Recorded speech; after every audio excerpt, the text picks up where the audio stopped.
Welcome back. This is Ryder Richards with Retail Strategies Podcast, Boots on the Ground.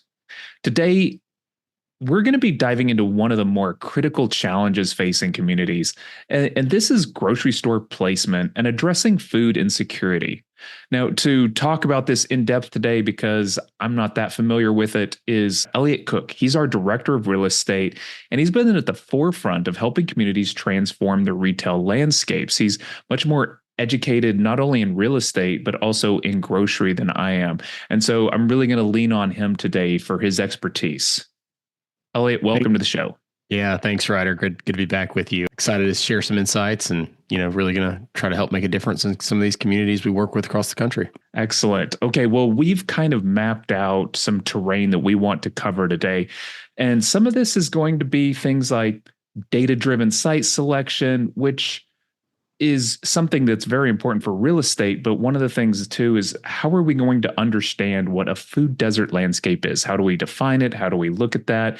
And part of this is going to be, of course, overcoming some of these perceptions. Once we've kind of figured out what it is, there's certain ideas that people have in their mind. So sometimes we have to overcome those. Sometimes there's regulations. And these are all just things that are built into cities and frameworks.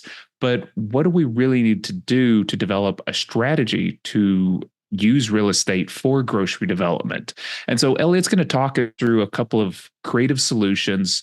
Some of those are going to be backfilling existing spaces, but there's some other options out there that he has his finger on the pulse of. So he's going to walk us through those. And of course, we're going to wrap up with some advice for town administrators, community liaisons, people like that. So Elliot, I'll let you talk about this. Why don't you take it away here? How would we define something like a food desert? I mean, what does that term even mean? Yeah, Ryder. I think food access, or the lack of food access, is a major issue across the entire United States, and this hits urban communities. It is, as well as rural communities. This does not distinguish itself in only one part of the country. You can find this across every single state. Certain areas are obviously more impacted than others. It's a shocking stat to say that almost, over 47 million people are living in a food insecure household currently in the United States. Even though we have all this modern technology, obviously we have last mile delivery in a lot of places, or two-day delivery, and then access just, with grocery store expansion. I'm sure you've seen a lot in the news with Kroger and Albertsons or Aldi's expansion and whatnot, as well as local mom and pop grocers that are doing very well and have since the pandemic.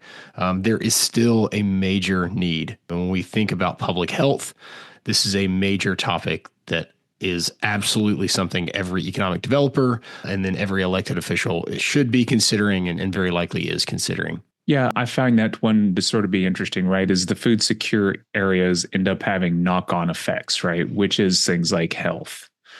When you think about food insecurity, I think food deserts, obviously, that's a term we'll be using. Some people kind of consider that a taboo word, and just the lack of food access. Sometimes that doesn't mean that there is nowhere to get food, but a lot of times it could be like a convenience store, or where there are, non-perishable items are the only thing that people have access to.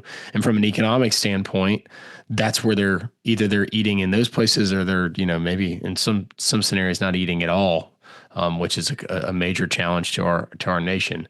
But we have to think about that. Obviously, getting fresh food items, perishable items to rural communities as well as underserved communities across the United States. Yeah, and one of the interesting spots about that too is like convenience store food. It's probably not usually fresh. That's really not their main motivation there. But the other side of that is often it's more expensive. Yeah. So if you are in a tighter budget household, then your dollar just doesn't stretch as far when you don't have a major place that you can get to. Well, a supermarket. Yeah, and then we saw this during the pandemic. The cost of, food at home inflation well outpaced the cost of eating out. And certainly this is something we have seen a lot over the last couple of years, where for families that feeling financial hardship, which we've certainly seen a lot of that over the last, decade plus, there are a lot of families who it is more economically viable for them to go through a drive-through. And there's nothing wrong with quick service restaurants or fast food restaurants, but on a consistent basis, a lot of families have figured out, or because of the financial situation with the cost of food at home, it is more, financially viable to go through a drive-through or eat out than it is to make food at home. And then tack on to the fact if you're having to drive or, going really far distances to get that food or just unable to get it because of lack of, ability with an automobile or whatever the case may be, this can really have a major effect on public health and, longevity and the health of the people in our country. Obviously, we know there are problems with obesity and sickness and whatnot, and access to fresh food is a proven way to hopefully, turn that back to, make our communities more healthy. Yeah. How do we determine where we would want to locate a place that could serve as a hub for these communities? Yeah. As we get into that, I kind of want to talk about looking at this from a big picture standpoint. A lot of times when you talk about food insecurity and food access, there are a lot of things that people are doing, very positive things across the country as it pertains to community gardens, as it pertains to, food shelters or food, food banks, whether that's at a church or a community has that as, in their community center and things like that, which is incredibly important. But with what we do here at Retail Strategies, and certainly in my role as the director of real estate, I'm looking at this from how do we get grocery stores or retail brands that serve healthy, fresh, perishable items to communities. Getting more access there is an economic boost. Obviously, those retailers are very strong. They employ a lot of people. Oftentimes, they're paying good wages, as well as it is just essential and something we're hearing across the country from our clients. There is a need for more grocery, more diversity in grocery, and certainly more fresh items in stores. A lot of communities, for example, have a Dollar General or a Family Dollar, and those are great retailers. But sometimes the knock on those retailers is the fact that they don't have those perishable items. We're seeing the Dollar General do more DG markets and have more cold storage in their stores, and certainly we want to see more of that going as well. So I say that all to say, talking about site selection, which was, I think, your original question, this is an important thing to think about, and certainly at the heart of what we do here at Retail Strategies. We look at it from a data-driven approach, as well as looking at your community, looking at your county, looking at your region, and identifying if a retailer, a grocery retailer, or someone who served or provided fresh food to your community, where would they go? And so having that custom trade analysis, that trade understanding what your trade area looks like is step one. And if you've never had that, if you've ever heard me speak, or if you ever listened to this podcast before, you've likely heard us talk about this. But data drives everything in our industry. Data drives every decision from a developer standpoint, from a retailer standpoint, and it tells your story. And that's something I'm big on, is how are you best going out and telling your story? Because oftentimes there are perception issues around why that retailer has never gone there in the first place. Maybe there's not a grocery store because there is a perception that you don't have enough population, or you don't have enough income, or there are perception around crime and things like that. So having that data-driven trade analysis is incredibly important there. Mobile data. Yeah. Sorry, go ahead. Oh, no, I was just thinking, I have encountered some of these kind of logic problems before where, it's like, well, there's already not grocery there. That means grocery probably won't do well there, right? So there's this need at some point to find a way to retell the story so that people will relook at it rather than just sort of going off of assumptions, right? Yeah. The big thing in our industry that we have to always consider is mitigating risk. There is a lot of risk when you build a new grocery store. Site selection is essential to these grocers and the developers that are their landlords are building these buildings for them. It is incredibly expensive to buy a piece of land or acquire a piece of land that could house a grocery store. Some of these grocery stores are over 150, 125,000 square feet. They fill those items with tons of items, and there is a premium for putting those items in those stores. Oftentimes they only have a couple of days to sell those items. If not, there's a big loss, to have things sit and expire on a shelf. The parking lot, is oftentimes got hundreds of parking spaces. They essentially have to have hundreds of parking spaces for that very reason. And there's obviously co-tenancy at play as well when you think about other tenants that want to be adjacent to a grocery store. All of this to say, this is an incredibly expensive endeavor. And what you're doing by providing data and providing real estate is you're helping mitigate that risk and proving to that person that if they take that chance, if they do, invest in your community, that most likely, if they ran a good operation, it would be a profitable endeavor. And grocery stores are extremely profitable endeavors, but their margins are razor thin. So they've got to get this right. They've got to get the site right. They've got to get the square footage right. And certainly they've got to get, things on the shelf and we'll talk about, getting those actual items to the store and turning them quickly so that they're able to sell it, you're able to eat it, or use the item, and everyone benefits. Well, we're talking too about sort of overcoming these perceptions or maybe providing this new story. There are new forms of data we have now, right? Which we can really use to help pinpoint maybe best site selection areas. Yeah. There's a lot of different sources that we use here at Retail Strategies. We spend a couple $100,000 a year actually on our data sources.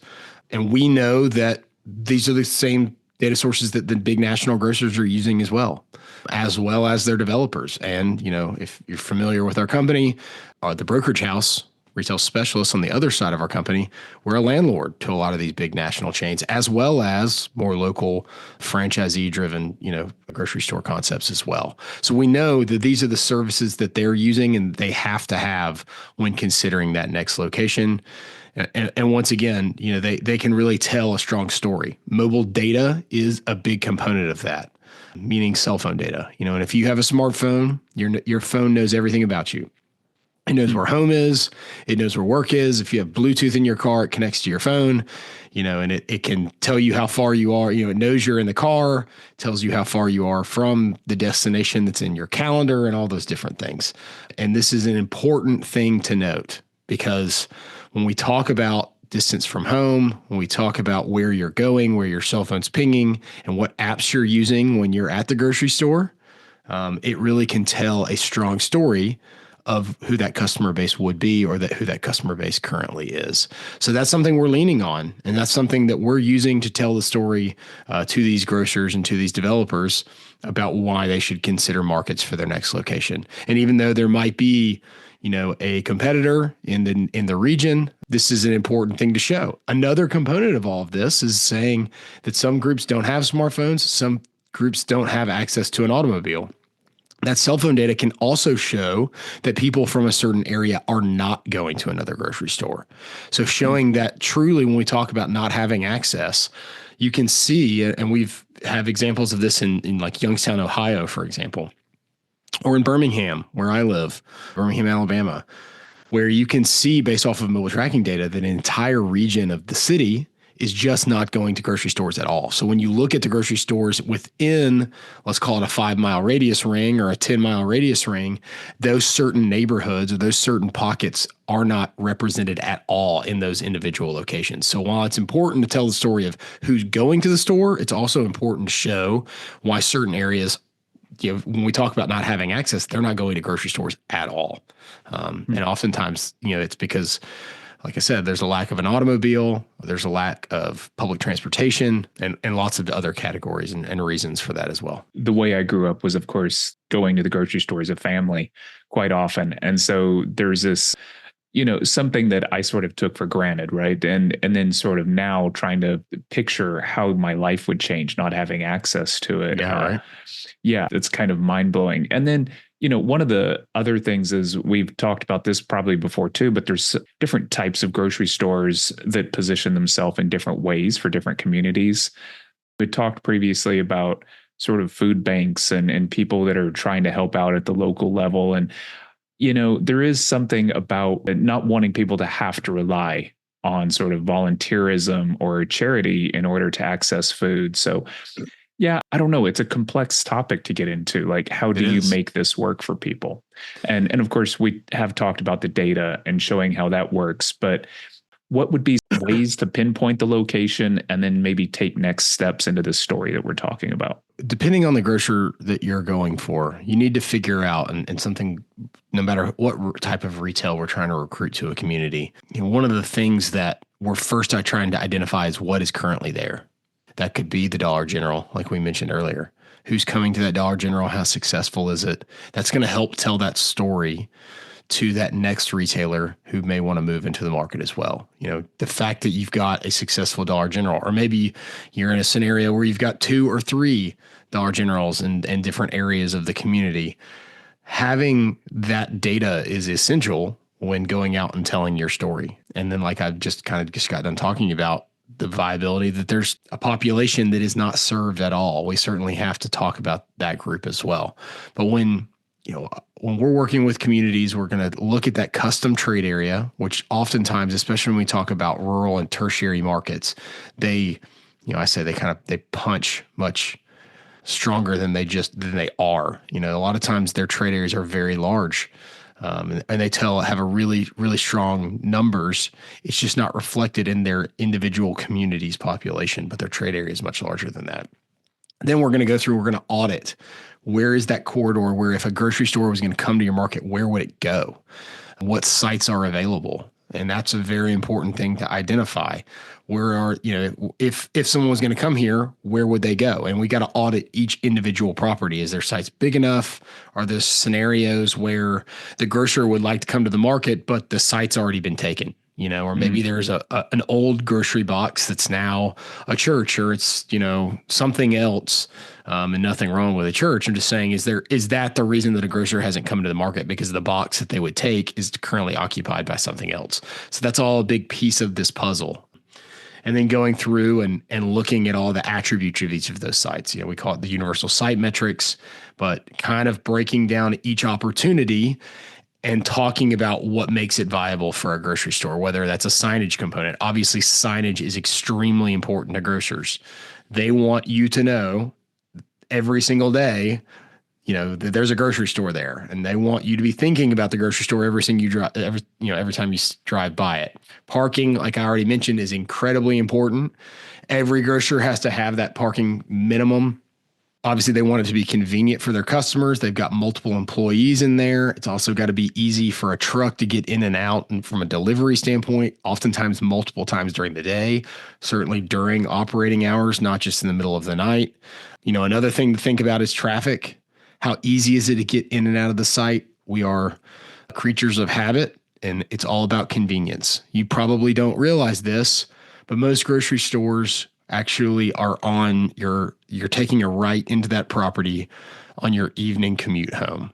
And so being that local expert when you're looking at sites and identifying that this site is actually capturing most traffic or is most convenient to enter the property during an evening commute. Even if you're talking about a community of 300 people, it doesn't have to be just 3 million people. Where are those 300 people? Could they take a right into the property on their way home from where the majority of them work, the area the majority of them work? I mean, it is wild to think that we just won't cross the street. Yeah. Like it's just enough of an inconvenience to have to take a left turn across traffic. Well, I just won't do it. I say this all the time. It doesn't matter. Like I said, if you're a community of 300 people or 3 million people, all of us have been in a situation where it's 5:45. We're trying to take a left across traffic into some sort of retail establishment. It feels like it's 15 minutes. In reality, it's, 45, 90 seconds. And we kind of say, forget it. And we go somewhere else. And we very likely take a right into that property, which is the place we go to next. So Access is incredibly important. Once again, these grocers, they want you. You mentioned going as a family. A lot of people are going to the grocery store multiple times a week, not just once a week, sometimes multiple times a day. And a lot of people go to multiple grocers for multiple things if they have those options. And the thing to think about with a grocery store, if given the option, I know we're talking about food insecurity and food access, so this is a little bit different.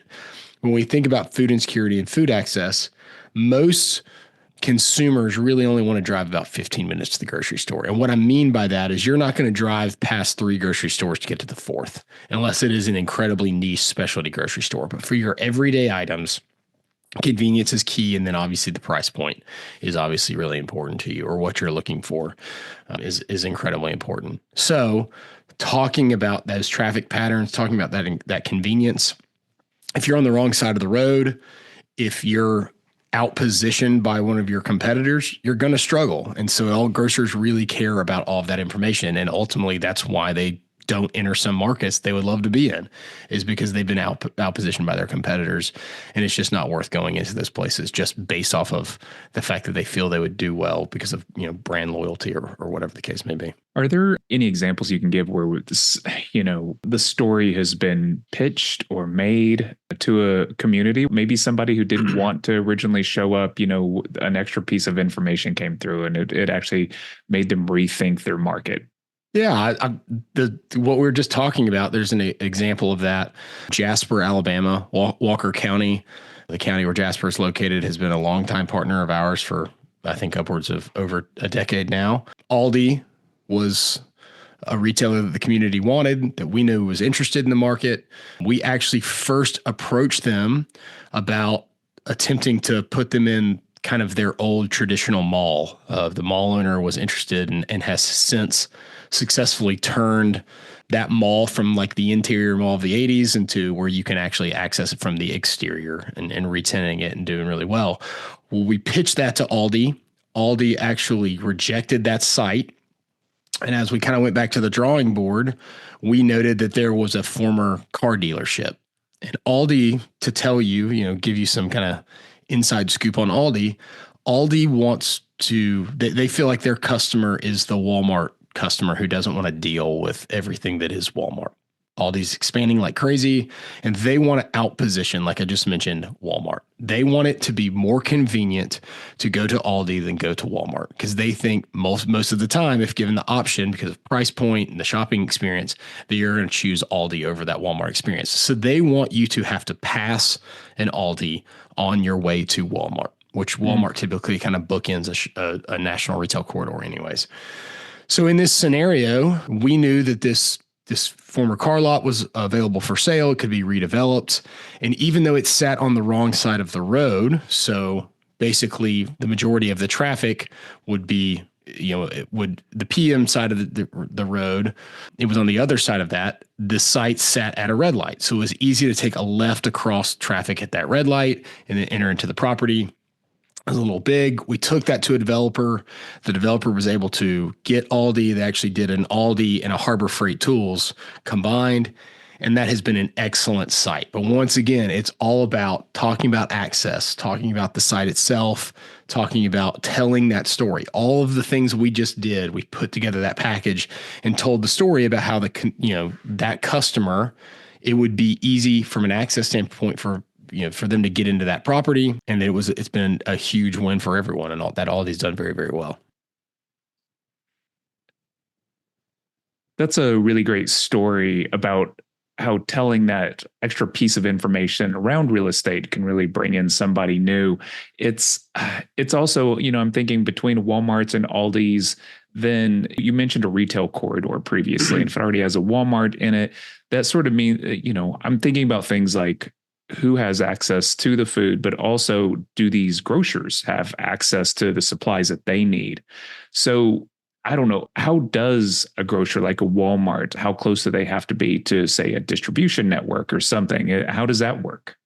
Yeah, this is kind of the key component of all of this. As we kind of take, I've kind of mentioned in the lead up to this, kind of taking a microscope and looking at your community and saying, okay, well, let's figure out what does the data tell us about our individual communities. And within that, where are those individual opportunities from a real estate perspective? When we look at the retailers themselves, whether this is, a IGA type brand, a franchisee, kind of local operator grocer, as well as when we get more to the macro of the big national chains, like we talked about Walmart as well. And then, the chains that we all desire having come to our community.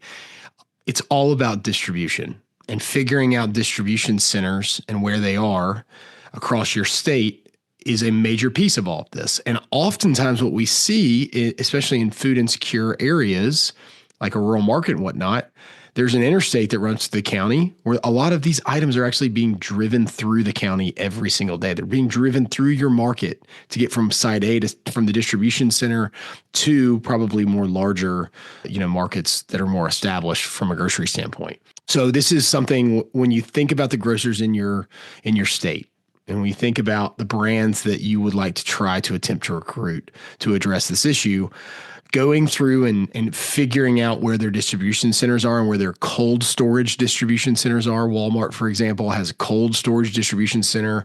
Dollar General has a cold storage distribution center, and then certainly the grocers do. Or they have like an associated wholesale grocers, they're part of an association where they get a lot of their items from. Identifying a lot of that and how far away it is.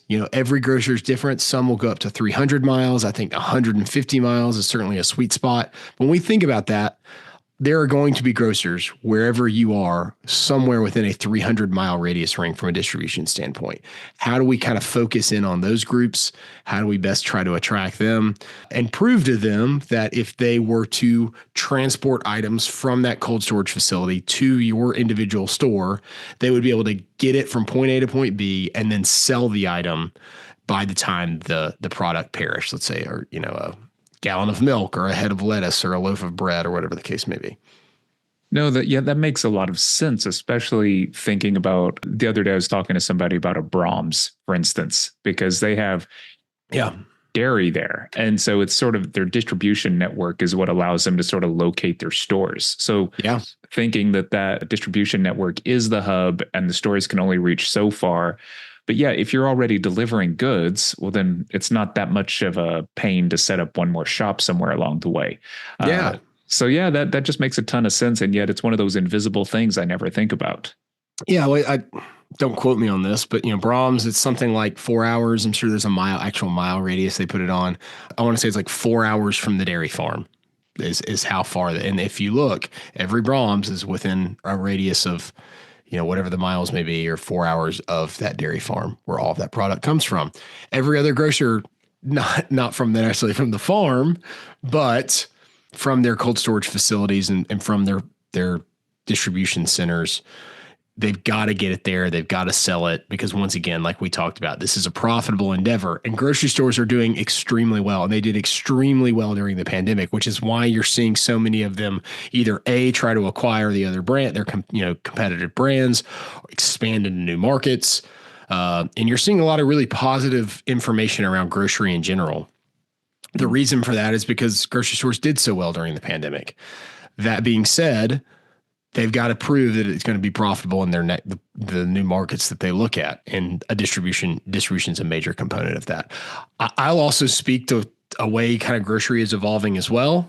For example, where I live in Alabama, Kroger has entered my market, but they've done it in a different way. They've taken like an industrial complex, they have a warehouse, and they only do delivery. So this is the evolution of grocery, where they actually don't have any storefronts in the Birmingham area, but they have a warehouse where they will do grocery delivery. That's a much more, there's a lot less investment in that, and they've done really well.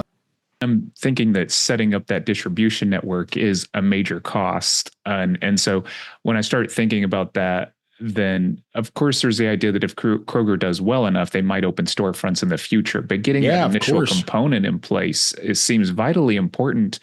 And that also makes me wonder if that's something that a community could help with.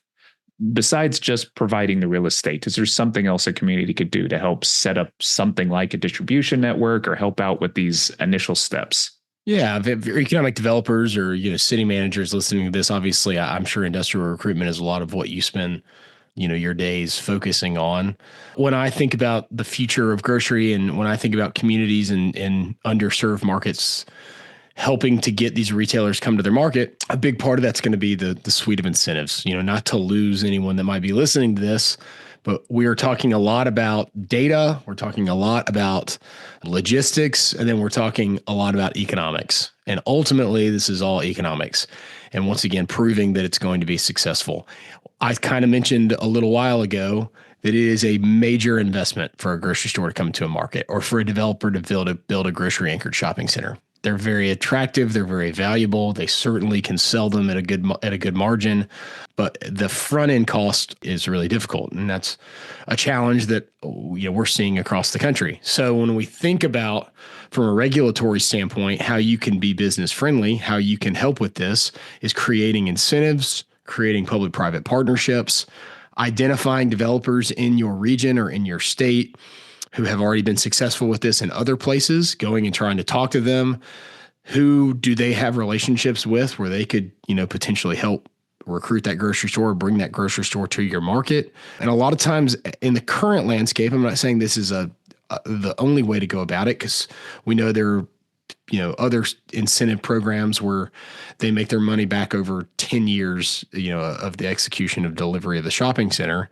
But a lot of times right now, just because of the cost of labor, because of the cost of materials, the cost of real estate, those kind of upfront incentives are the things that are making these capital stacks work. And those public-private partnerships, whatever you can do to sweeten it, whether that's obviously cheap land or potentially free land, helping with money on the front end to help offset a lot of those costs, that's going to make you stand out. Because ultimately we know that every community that doesn't have these retailers or doesn't have these grocers that really is putting a lot of emphasis on it, they're taking a lot of those recruitment strategies that maybe they're used to with an industrial standpoint, or these incentives, these kind of upfront incentives, and they're applying that kind of to the retail world as well. TIF districts are a great example of this as well. We've got an example in Tullahoma, Tennessee, where we helped recruit a Publix to that market. And I know I mentioned this in Jasper as well, to their old mall. It was the end cap of the old mall. They actually were able to convert a department store that had gone dark for a long time into a Publix. I mean, what's a better story with a mall conversion than that? This is something that's important. There's a component of this. Having the dollar stores, the Dollar Generals, the Family Dollars, the Dollar Trees, they're a component of this. The food bank is a component of this. The neighborhood gardens and community gardens, there's a component of this. Having your churches and whatnot help is a component of all of this. And we want actually having those grocery stores to be a piece of it as well. And we think we can be really helpful in helping you best tell your story. Because ultimately, like I try to tell every community we work with, if you don't know who is telling your story currently, how can you be sure that they're telling the right story or that they're telling your story at all? And especially in underserved areas or rural markets, oftentimes people are not telling the story at all. And that's a big component of all of this. So taking back control and having the right information, showing how it could be economically viable to open a grocery store, that's going to help you provide access to the people that live in your community and help your community ultimately be healthy and strong in the future. Yeah, this comes back to being able to put your story out there is kind of a version of marketing and relationship building and making sure that you're incorporating other people within the conversation. This is sometimes it feels like it's supplemental marketing, but the idea that it can impact lives by bringing in something like a new grocer that can allow for better health within a community, for instance, it all seems like 2 or 3 steps removed. And I'm sure it takes a lot of effort to make that happen. If you had to give advice on somebody for how to get started in this journey, I don't know, Elliot, what do you do? If you have a grocery store in your community and they're not fully servicing your community, there's a lot out there. I want to encourage you to look up the Reinvestment Fund, HFFI, the Healthy Food Financing Initiative. There's a lot of federal dollars out there that can help in helping these local grocers kind of rev up their offerings There are great organizations. I'm going to give a shout out to my alma mater, Auburn University. I know Kansas State as well works on this. They have the Hunger Solutions Institute. They're doing a lot around food, equity, food access. If your goal is to go out and recruit a new grocer to your community, I kind of want to come back to some practical advice that we've been reiterating over and over again. First thing you need to understand is, do you know your custom trade area? Do you know who lives in your community, works in your community, who is passing through and driving through your community every single day, especially if it's on an evening commute? Put together marketing materials, tell your story, and then build relationships with the people who are making these decisions. I kind of have mentioned going out, identifying developers who have executed this in other areas. If you've seen a grocery anchor development in a market that you feel is kind of, comparable to yours, figure out who did it. Find the newspaper article or that community when they had a ribbon cutting, who was cutting the ribbon there or who was in that kind of lineup. Figure out who the real estate teams are for each of these individual brands or who their representatives are, their tenant representatives are. This can be really, really helpful, and having those relationships is going to be beneficial to you. Know your story, know your sites, know your landlords, who are the property owners who have the vacant box or have the vacant land that one of these things could be, built in, or they could be a tenant of, and talk to them constantly. Identify who are they talking to. Has a grocer shown interest in the past, and why didn't it work, or where did it fall apart?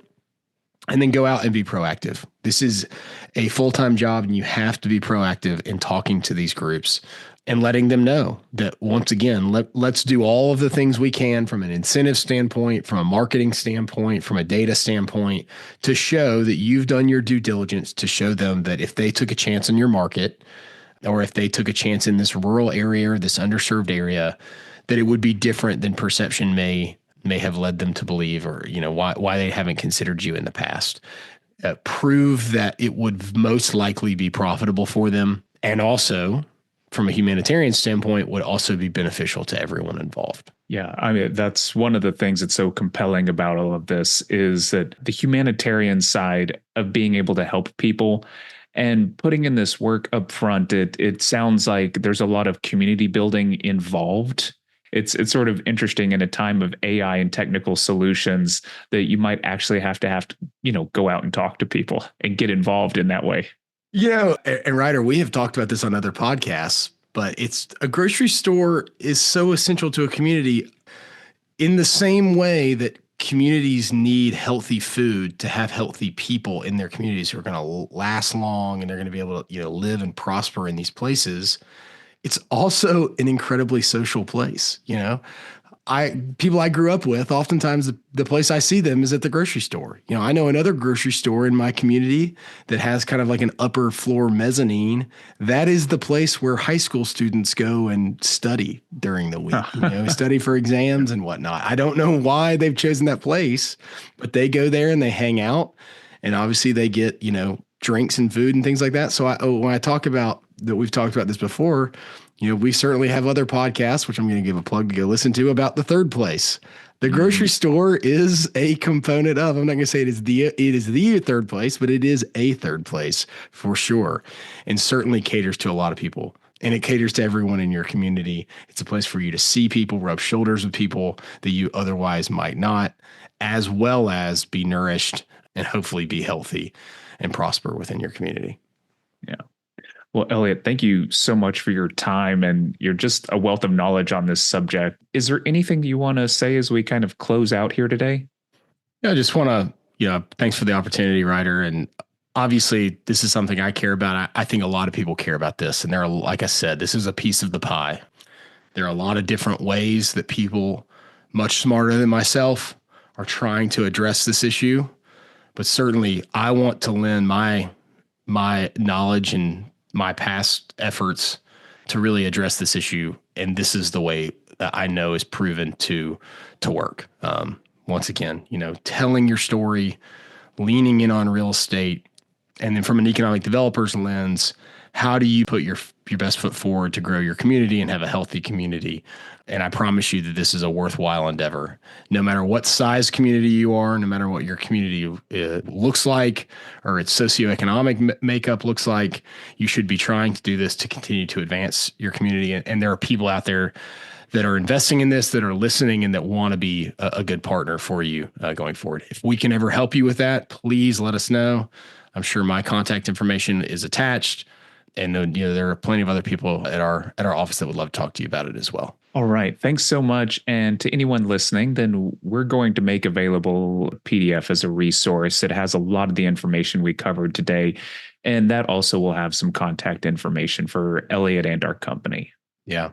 Ryder, I'll also, kind of final plug. We have a product that's called Grocery Academy within our Retail Academy blanket. It's something myself and my colleague, Madeline Farr, both uniquely work with. If you're interested in learning more about how you can best tell your story and best be more educated on going out and talking to these developers, talking to these grocers and all of these players within the industry, we'd love to help you do that. We give you all of the data we've talked about. We take a deep dive on your real estate, and then we educate you on how to best go out and put together a strategy to recruit a grocer or to someone with addressing food access in your community. So if you'd like to learn more, please reach out, and we'd love to talk further.